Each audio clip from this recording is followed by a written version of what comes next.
Your machine is all set up and ready to go. It's time to quilt. From pantograph to free motion quilting, Mary Fisher will show you how to quilt. She'll even show you what a groovy board is.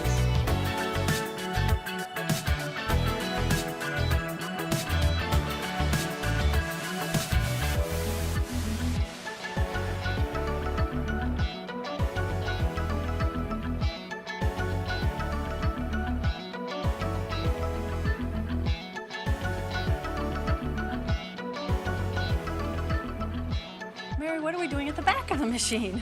We're going to quilt, right? So it happens, as I said before, sometimes the artistry is a little tough.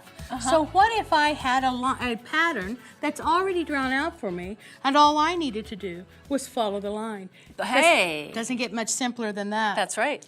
First thing I'm going to do, because one of the things I notice is my design has points. And in order to get really pointy points, I have a setting on my machine I'm going to change.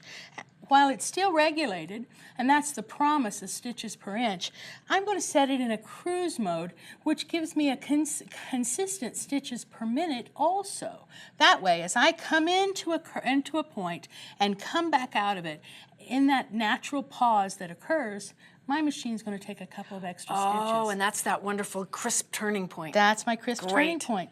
The next thing I need to do is I need to understand the path of the travel path here. Oh, yes. Where would you start? Where do you start? You'll notice I have a laser on the back of my machine projecting a little red dot that I can follow this path.